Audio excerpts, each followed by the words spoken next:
कहानी की शुरुआत में हम मॉरिस नाम के एक शातिर चोर को देखते हैं जिसे बैंक से चोरी के केस में पुलिस ने पकड़कर उम्र भर की कैद के लिए दुनिया की सबसे सिक्योर जेल अल्काट्राज में कैद करने के लिए ले जा रहे होते हैं। अल्काट्राज एक ऐसी जेल है जिसे समंदर के बीच एक छोटे से आइलैंड पर बनाया गया है, यानी अगर कोई कैदी जेल तोड़कर बाहर भी आता है तब भी वो भाग नहीं सकता क्योंकि आगे उसका रास्ता पानी रोक लेता है। इसीलिए इस जेल को दुनिया का सबसे सिक्योर जेल का दर्जा हासिल था। यहाँ सिर्फ दुनिया के टॉप क्रिमिनल्स को रखा जाता, लेकिन जल्द ही इस जेल का रुतबा मिट्टी में मिलने वाला था क्योंकि अब इस जेल में एंट्री हो चुकी थी फ्रैंक मॉरिस नाम के एक शातिर चोर की, जो पहले भी कई बार जेल तोड़कर भाग चुका है। लेकिन इस बार मॉरिस थोड़ा घबरा गया क्योंकि ये जेल बहुत ही ज्यादा सिक्योर थी। मगर मॉरिस को यहाँ अपनी पूरी जिंदगी बिल्कुल भी नहीं बितानी थी। वो जल्द से जल्द इस जेल से भागना चाहता था। जेल में एंटर होते ही मॉरिस भाग जाने का सोचने लगा। मॉरिस को सर से पांव तक फुल चेकिंग करके उसे एक सेल में लॉक किया जाता है। एक गार्ड आकर मॉरिस से कहता है वेलकम टू अल्काट्राज, और यहाँ से होती है असली कहानी शुरू। तभी अचानक एक बेल बजती है और सभी सेल के गेट्स ऑटोमेटिकली खुल जाते हैं। अफसर कैदियों को बाहर बुलाते हैं। इस जेल का डिसिप्लिन भी बहुत सख्त है। कैदियों को साफ सफाई और अपने टाइम पर सेल में जाने के रूल्स को फॉलो करना होता है। सब एक जैसा यूनिफॉर्म पहनकर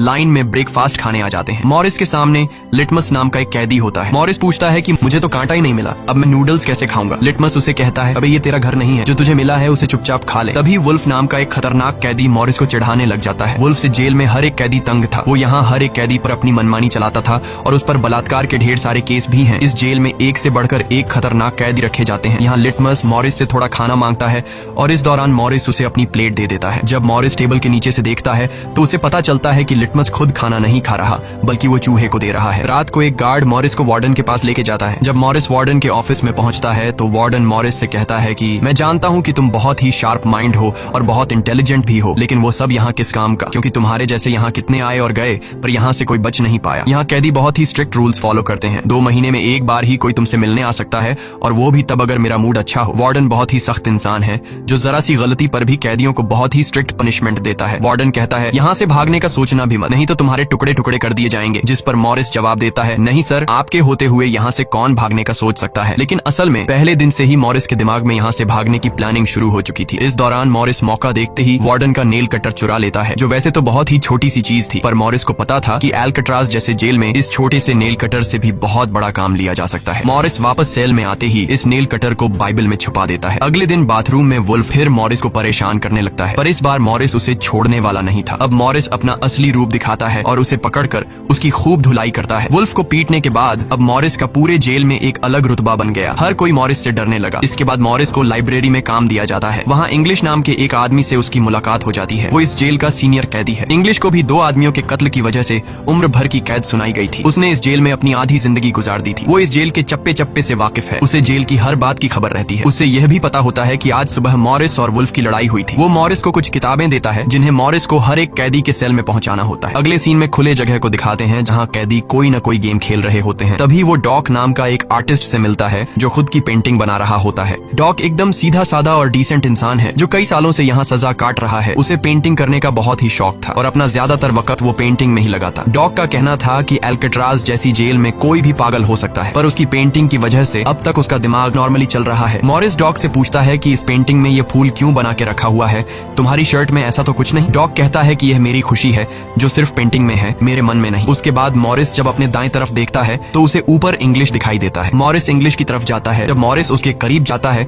तो उसके चेले मॉरिस को रोक देते हैं। तब इंग्लिश इशारा करता है कि अपना ही आदमी है, आने दो। मॉरिस उसके पास जाकर बैठ जाता है और तुरंत अपने दिल की बात छेड़ देता है। मॉरिस उससे कहता है कि यहाँ से बचने में आप मेरी मदद करेंगे। ये बात सुनकर इंग्लिश तो हंस पड़ता है। देखो बेटा, ये महज सिर्फ जेल नहीं है, ये हम सबकी कब्र है। यहाँ से निकलना है तो पहले हमें मरना पड़ेगा, तब जाके हमारी डेड बॉडी यहाँ से कब्रिस्तान तक पहुँच पाएगी। चलो मान भी लो कि तुम इन बड़ी दीवारों पर चढ़ भी गए और उसके बाद खतरनाक फोर्सेस को क्रॉस भी कर लिया और किसी जादुई शक्ति से तुम यहाँ के सैकड़ों गार्ड से बचकर जेल से बाहर भी निकल जाओ, तब भी यहाँ से भाग नहीं पाओगे क्योंकि आगे तुम्हारा रास्ता समुंदर रोक लेगा। इसलिए टाइम बर्बाद मत करो और चुपचाप सजा काट लो, कम से कम जिंदा तो बचे रहोगे। लेकिन मॉरिस अपने इरादे का पक्का था। वो हर हाल में इस जेल से भागना चाहता था। उस रात एक अफसर मॉरिस को बताता है कि तुम्हें कल से कारपेंट्री का काम दिया गया है। 1 घंटे का 50 सेंट्स दिहाड़ी भी दी जाएगी। मॉरिस फौरन इस काम के लिए राजी हुआ क्योंकि उसे लगा कि वहाँ उसे कोई ऐसा औजार मिल सकता है जिससे उसके भागने में काम आ सकता है। अगले दिन मॉरिस लिटमस से यहाँ से बचने का रास्ता पूछता है। लिटमस कहता है अरे ये तो बहुत ही आसान है, हर सेल में एक एयर वेंट होता है, उसके जरिए तुम छत पर पहुंच सकते हो, वहां से शायद तुम बच पाओ। और मॉरिस की बातों पर मुस्कुराते हुए वहां से चला जाता है। तब डॉक मॉरिस को खबरदार कर देता है कि वुल्फ तुम्हारी तरफ आ रहा है। तभी वुल्फ मॉरिस पर चाकू से वार करने आता है। मॉरिस अपना कोट हाथ में लपेटकर उसके साथ लड़ने लग जाता है। इतने में एक गार्ड उसे रोकने आता है तो वुल्फ गार्ड पर भी चाकू से वार कर देता है। अब मामला बिगड़ जाता है और वॉच टावर का गार्ड शूट करने लगता है। तब जाकर मॉरिस और वुल्फ लड़ना बंद करते हैं। मॉरिस को पता नहीं था कि वॉच टावर पर भी एक गार्ड है। वो अब एक एक करके इस जेल की हर बात को नोटिस करने लग जाता है। मॉरिस और वुल्फ को गार्ड्स डी ब्लॉक में ले जाते हैं, जहां रात भर कैदियों को अंधेरे में रखकर टॉर्चर किया जाता है। ये एक ऐसा सेल था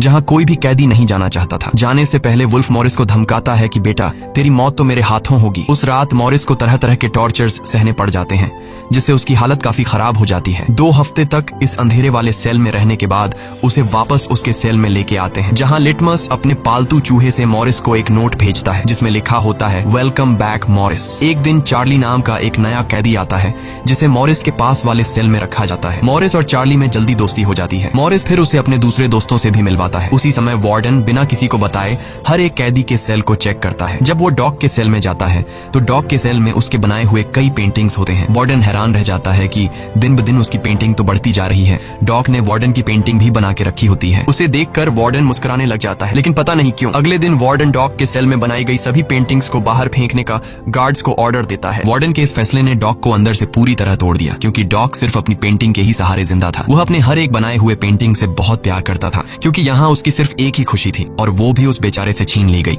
मॉरिस उसे समझाता है कि कोई बात नहीं, वो सिर्फ पेंटिंग ही तो थी, तुम और भी बना सकते हो। लेकिन डॉग इस सदमे से बाहर नहीं आ पा रहा था। अगले दिन उसे देखकर मॉरिस गार्ड से कहता है कि प्लीज डॉग पर नजर रखिए, वो बहुत ही परेशान दिख रहा है, कहीं वो खुद को नुकसान न पहुंचा ले। फिर गार्ड मॉरिस को कहता है तुम अपने काम से काम रखो। डॉग को भी मॉरिस के साथ कारपेंटर का काम दिया जाता है। तभी डॉग छुपकर मॉरिस की जेब में कुछ रख देता है। उसके बाद वो एक गार्ड को बुलाता है और कारपेंटरी के लिए दी गई कुल्हाड़ी से अपनी 3 उंगलियां काट लेता है और कहता है कि जिन उंगलियों से मैं पेंट नहीं कर सकता उनकी मुझे जरूरत नहीं है। यह कहकर वो चिल्लाने लग जाता है। तब गार्ड उसे पकड़ कर ले जाते हैं। मॉरिस देखता है कि डॉग ने उसके कोट में वही फूल डाल दिया है जिससे उसने अपनी पेंटिंग बनाई थी। शायद वो मॉरिस को बताना चाहता है कि इन लोगों ने मेरी खुशी मुझसे छीन ली। मॉरिस डॉग की कटी हुई उंगलियां उठाकर एक डिब्बे में डालता है और गार्ड को देखकर कहता है कि जाओ अपने वार्डन को दे दो, वो इसे देखकर बहुत खुश होगा। अगले दिन मॉरिस अपने सेल में बैठा होता है। तभी वो देखता है कि एक कॉकरोच एयर वेंट के अंदर जा रहा है, जिससे उसे अंदाजा हो जाता है कि यहाँ से बाहर जाने का कोई रास्ता जरूर होगा। इतने में इंग्लिश आकर बताता है कि डॉग ने खुद की उंगलियां इसलिए काटी क्योंकि उसे पेंटिंग करने की परमिशन रद्द कर दी गई थी, इसीलिए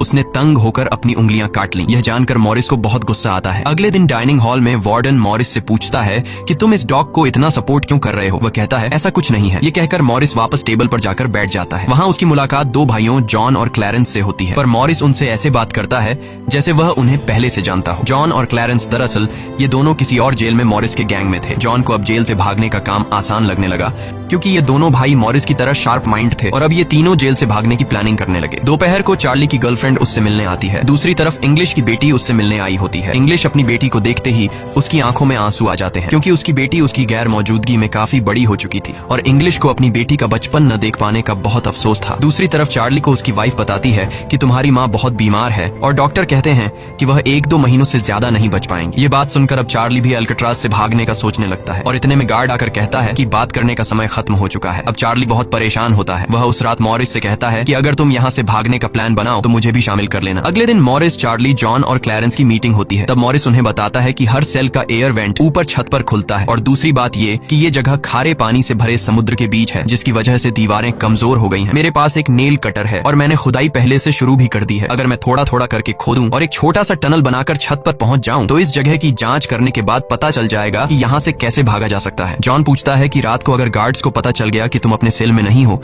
तो उन्हें शक नहीं होगा क्या। तभी क्लैरेंस बताता है कि इस मसले का हल मेरे पास है। वो कहता है कि यहाँ मेरे पहचान का एक बार्बर है जो कैदियों के बाल काटता है। वह हमें बाल सप्लाई कर सकता है और उसे यूज करके हम एक डमी हेड बनाकर उसे बेड पर लिटा देंगे, जिसके बाद अगर हम दीवार की सुरंग से निकलकर ऊपर छत पर भी होंगे तब गार्ड्स को शक नहीं होगा, क्योंकि हमारे सेल के बेड पर नकली सिर रखे होंगे। पर बात अभी भी वहीं अटकी हुई थी कि जेल से तो निकल जाएंगे लेकिन समुद्र का पानी कैसे पार करेंगे। मॉरिस जॉन से कहता है देखो, इसमें मुझे तुम्हारी मदद की जरूरत पड़ेगी। तुम तो क्लोजिंग डिपार्टमेंट में में काम करते हो वहाँ तुम्हें उन पुलिस अफसरों के लिए बनाए गए रेनकोट्स मिल जाएंगे, तो तुम कुछ रेनकोट्स चुरा कर मुझे दे देना। हम उससे एक ट्यूब बोट और लाइफ जैकेट बनाकर समुद्र को पार कर सकते हैं। यहाँ चार्ली कहता है, भाई मुझे भी कोई काम दो, मैं भी तुम लोगों की मदद करना चाहता हूँ। मॉरिस चार्ली से कहता है कि जब मैं वेंटिलेशन की जाली खोदूं तो तुम पहरा देना ताकि कोई गार्ड हमें देख न ले, और जब तुम खोदोगे तब मैं पहरा दूंगा। मॉरिस का प्लान सभी को पसंद आता है और उसी रात में काम शुरू कर देते हैं, लेकिन दीवार खोदने के लिए नेल कटर बहुत छोटा था, जिसे चलाने में मॉरिस को बहुत जोर लगाना पड़ता और मॉरिस को दीवार खोदने में काफी मुश्किल हो रही थी। उसके हाथ में कहीं छोटी भी आई, लेकिन वो धीरे धीरे उस होल को खोदने लगता है। अगले दिन वो खाने के टेबल पर अपने दोस्तों से कहता है कि मुझे खुदाई के लिए एक बड़े औजार की जरूरत है, नेल कटर से दीवार खुरेदना बहुत मुश्किल हो रहा है। तभी मॉरिस ने अपने हाथ में चम्मच को देखते हुए उसके दिमाग में एक आइडिया आया। वो जानबूझकर चम्मच को अपने जूते पर घिसकर उसे गंदा कर देता है। उसके बाद मॉरिस ने गार्ड को बुलाया और कहा कि ये चम्मच गंदा है, मुझे दूसरा चम्मच दो। बाकी लोगों ने भी गार्ड से उनका चम्मच बदलने की रिक्वेस्ट की। गार्ड को इसमें कोई गड़बड़ नहीं लगी और उसने फौरन चम्मच बदलने की इजाजत दे दी, जिसके बाद वह सीधा टेबल की तरफ बढ़ता है जहां एक और सिक्योरिटी गार्ड सीट पर बैठा होता है। पर जैसे ही वह टेबल पर रखे हुए चम्मच बदलने लगता है तो जॉन ने वहां मौजूद गार्ड को बातों में उलझा लिया, जिसका फायदा उठाते हुए मॉरिस ने एक के बजाय 2 चम्मच उठा लिए और एक को जेब में छुपाकर रख दिया, जिसके बाद वह सीधा अपने सेल में चला जाता है।